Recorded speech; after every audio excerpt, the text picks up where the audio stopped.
આગળના લેક્ચરમાં આપણે જોયું એક્ટિવમાંથી પેસિવમાં ફેરવતી વખતે થતા ફેરફારો આપણે જોયા. પહેલો ફેરફાર કર્તા અને કર્મના સ્થાનમાં થયો, કર્મ કર્તાના સ્થાને, કર્તા કર્મના સ્થાને.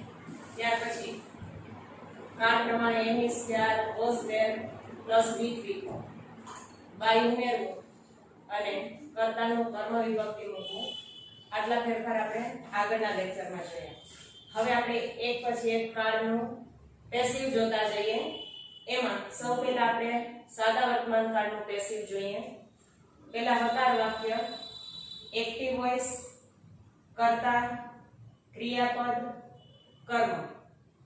જો કરતા ત્રીજો પુરુષ એકવચન હોય તો ક્રિયાપદને s કે es લાગેલો હોય. પેસિવ વોઇસમાં ફેરવશું એટલે કર્મ કર્તાના સ્થાને, m is there plus v3 plus by plus કર્તા કર્મના સ્થાને, એટલે કે કર્તા અને કર્મના સ્થાનમાં આપણે ફેરફાર કર્યો. For example, I play cricket.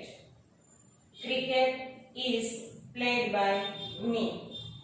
Samir writes a letter. Samir ત્રીજો પુરુષ એકવચન છે, ક્રિયાપદને s કે es લાગેલો છે. એ લેટર કર્મ છે. A letter is written by Samir. આ હકાર વાક્ય છે. હવે આપણે જોઈશું સાદા વર્તમાન કાળનું નકાર વાક્ય. નકાર વાક્યનું પેસિવ, સિમ્પલ પ્રેઝન્ટ ટેન્સ. નકાર વાક્યમાં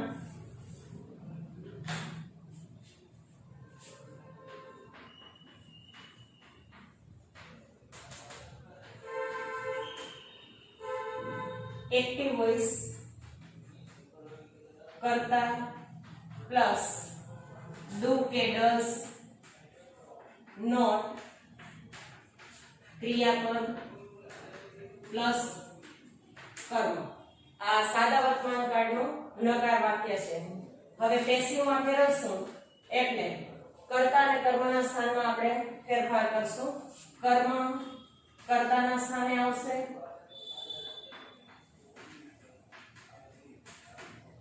પ્લસ ડુ કે ડઝ છે એને દૂર કરી m is there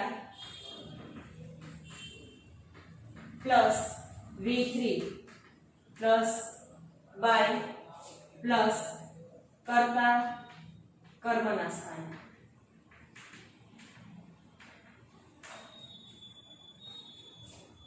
સાદો વર્તમાન કાળ નકાર વાક્ય, એક્ટિવ વોઇસમાં કર્તા પ્લસ ડુ કે ડઝ, નોટ, ક્રિયાપદ અને કર્મ. પેસિવમાં ફેરવશું એટલે કર્મ કર્તાના સ્થાને આવશે, m is there plus v3 plus by plus કર્તા કર્મના સ્થાને. For example, she does not sing a song. she કર્તા છે, does not sing ક્રિયાપદ છે, a song કર્મ છે. પેસિવમાં ફેરવશું એટલે હવે આપણો કર્તા બનશે a song. ડુ કે ડઝ દૂર કરી m is there. a song is not sung by she નું her. આપણે આગળ વાત કરી હતી કે પુરુષવાચક સર્વનામ હોય તો I હોય તો by me, we હોય તો by us, you હોય તો by you, she હોય તો by her. બીજું ઉદાહરણ આપણે લઈએ. Mohan does not drink tea. Mohan કરતા છે, does not drink ક્રિયાપદ છે અને ટી કર્મ છે. કર્તા તરીકે આવશે tea is not drunk by Mohan. તો આ સાદો વર્તમાન કાળ નકાર વાક્યનું પેસિવ. હવે પ્રશ્ન વાક્યનું પેસિવ. સાદા વર્તમાન કાળમાં પ્રશ્ન વાક્ય.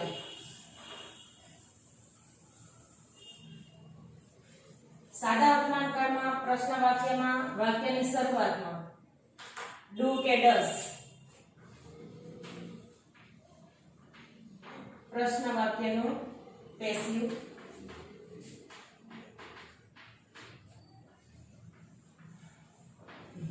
પ્રશ્ન વાક્યમાં એક્ટિવ વોઇસ વાક્યની શરૂઆતમાં ડુ કે ડઝ પ્લસ કર્તા પ્લસ કર્મ અને છેલ્લે પ્રશ્નાર્થ ચિહ્ન. પેસિવમાં ફેરવશું એટલે પ્રશ્ન વાક્ય પ્રશ્ન જ રહેશે. ડુ કે ડઝ ની જગ્યાએ એમ ઇઝ કે આર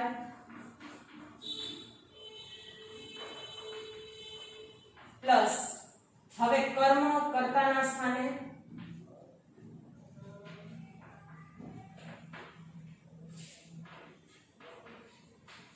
પ્લસ V3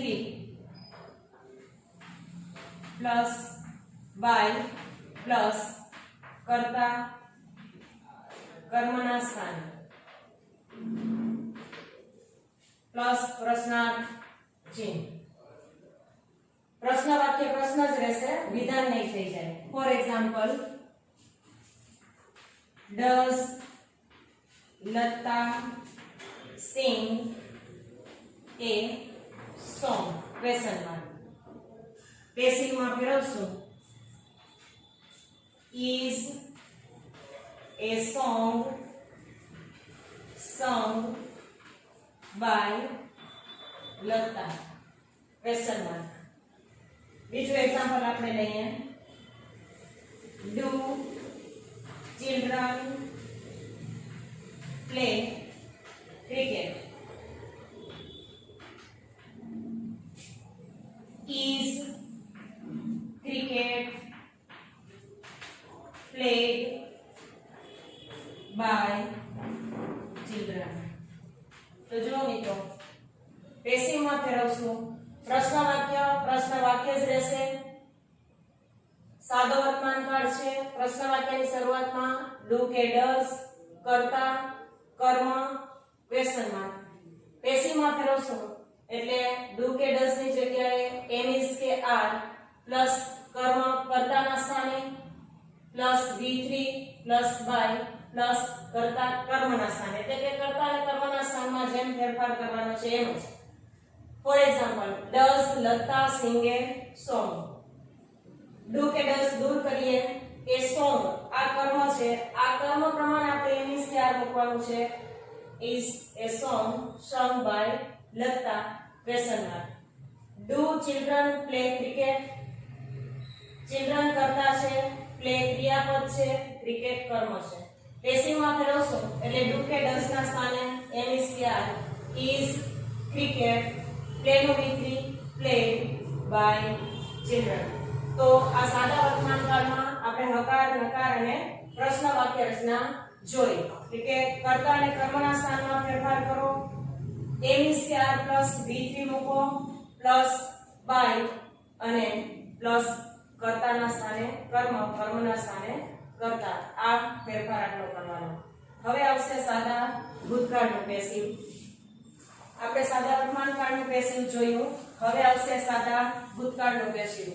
તો સાદા ભૂતકાળમાં પણ ભૂતકાળનું ક્રિયાપદ આવશે એટલે વોઝ કે વેર પ્લસ V3. હવે જેમ જેમ કાળ કરતા જશે એમ એમ સહાયકારક ક્રિયાપદ અને V3 મૂકવાનું થશે, એમાં ફેરફાર થશે. બાકી કર્તા અને કર્મના સ્થાનના ફેરફાર યથાવત રહેશે. સાદો ભૂતકાળ, સાદા ભૂતકાળનું પેસિવ.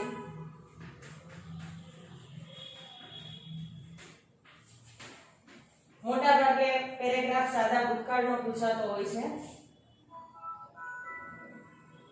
પેલા હકાર વાક્ય, affirmative sentence, active voice,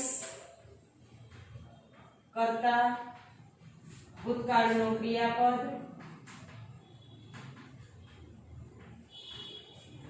plus કર્મ. અન્ય શબ્દ કોઈ હોય તો એ છેલ્લે વધારાનો શબ્દ આપ્યો હોય. હવે પેસિવમાં ફેરવશું એટલે કર્મ કર્તાના સ્થાને પ્લસ વોઝ કે વેર જેમ સાદા વર્તમાન કાળમાં એમ ઇઝ કે આર આપણે મૂકતા હતા એમ સાદા ભૂતકાળનું ક્રિયાપદ હોય તો વોઝ કે were plus V3 plus by plus કર્તા કર્મ તરીકે અથવા કર્મના સ્થાને આ ફેરફાર. ફોર એક્ઝામ્પલ, રોહન threw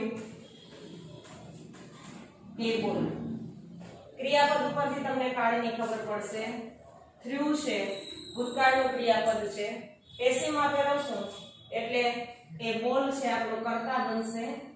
એ બોલ was threw no V3 thrown by Rohan. બીજું એક્ઝામ્પલ લઈએ.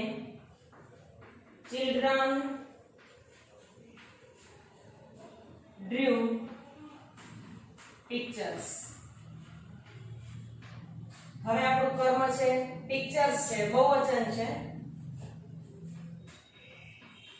pictures were drawn by children.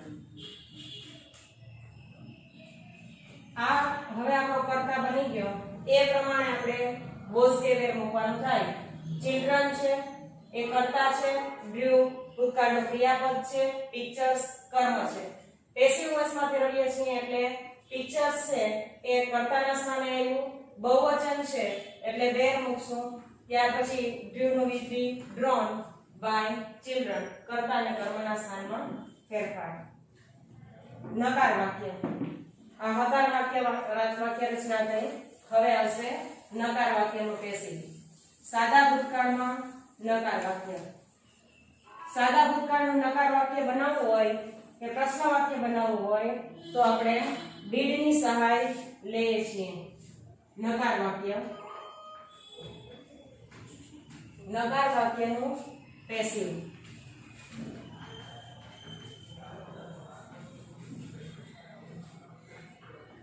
Active voice ની વાક્ય રચના. કર્તા plus did plus not plus ક્રિયાપદનું મૂળ રૂપ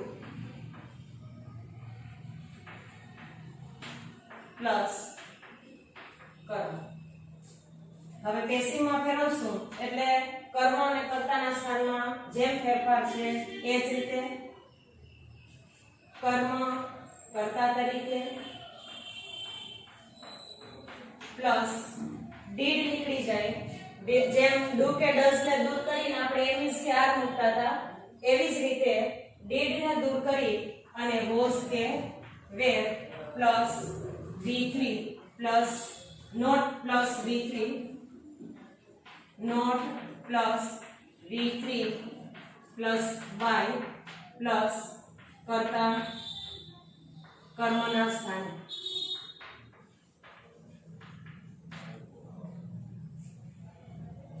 For example, we did not draw pictures. આના ઉપરથી ખ્યાલ આવશે કે વાક્ય ભૂતકાળનું છે, નકાર વાક્ય છે. ફોર એક્ઝામ્પલ એનું પેસિવ આપણે કરીએ. Pictures were not drawn by us. બીજું ઉદાહરણ લઈએ. Lata did not sing a song. A song was not sung by Lata. તો જો સાદા ભૂતકાળનું નકાર વાક્ય કર્તા did not ક્રિયાપદનું મૂળ રૂપ પ્લસ કર્મ. પેસિવમાં ફેરવીએ છીએ કર્તા અને કર્મના સ્થાનમાં ફેરફાર પ્લસ વોઝ કે વેર નોટ v3 by અને કર્તા કર્મના સ્થાને. For example, we did not draw. did મુખ્ય ક્રિયાપદ મૂળ રૂપમાં હોય, તમારે પેસિવમાં ફેરવતી વખતે કાળને ઓળખવો હોય તો ક્રિયાપદ ઉપરથી તમે કાળને ઓળખી શકશો. Pictures were not drawn by us. Lata did not sing a song. Lata કર્તા છે, did not sing ભૂતકાળનું ક્રિયાપદ છે અને a song કર્મ છે. A song was not sung by Lata. તો આ સાદા ભૂતકાળના લકાર વાક્યનું પેસિવ થયું. હવે આપણે પ્રશ્ન વાક્યનું પેસિવ જોઈએ. સાદા ભૂતકાળમાં પ્રશ્ન વાક્ય, તો એક્ટિવ વોઇસમાં સાદા ભૂતકાળમાં પ્રશ્ન વાક્યની વાક્ય રચના આપણે જોઈએ.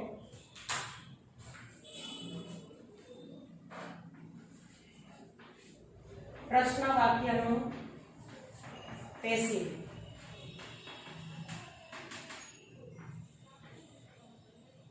પ્રશ્ન વાક્યમાં એક્ટિવ વોઇસ did પ્લસ કર્તા પ્લસ ક્રિયાપદ કર્મ ક્વેશ્ચન માર્ક. પેસિવમાં ફેરવશું એટલે did દૂર કરી was કે were પ્લસ કર્મ કર્તાના સ્થાને પ્લસ v3 by પ્લસ કર્તા કર્મ તરીકે અને question mark. For example, did you drink milk? Was milk drink to v3 drunk by you? question mark. પ્રશ્ન વાક્ય પ્રશ્ન જ રહેશે. did they draw pictures? were pictures drawn by them? question mark. પ્રશ્ન વાક્ય પ્રશ્ન જ રહેશે. પ્રશ્ન વાક્યની વાક્ય રચના આ રીતે હોય: did કર્તા ક્રિયાપદનું મૂળ રૂપ કર્મ ક્વેશ્ચન માર્ક. પેસિવમાં ફેરવશું એટલે did ને દૂર કરી was કર્મ છે કર્તાના સ્થાને આવશે, v3 પ્લસ by અને you કર્તા તરીકે. did they draw pictures? pictures હવે આપણો કર્તા બન્યો એટલે એને ધ્યાને રાખીને were pictures drawn by them. તો આ સાદા ભૂતકાળની હકાર નકાર અને પ્રશ્ન વાક્ય રચના. તો મિત્રો આ લેક્ચરમાં આપણે જોયું સાદા વર્તમાન કાળમાં હકાર નકાર અને પ્રશ્ન વાક્ય અને સાદા ભૂતકાળમાં હકાર નકાર અને પ્રશ્ન વાક્ય રચના. હવે પછીના લેક્ચરમાં આપણે જોઈશું સહાયકારક ક્રિયાપદનું પેસિવ અને પૂર્ણ વર્તમાન કાળ અને પૂર્ણ ભૂતકાળનું પેસિવ.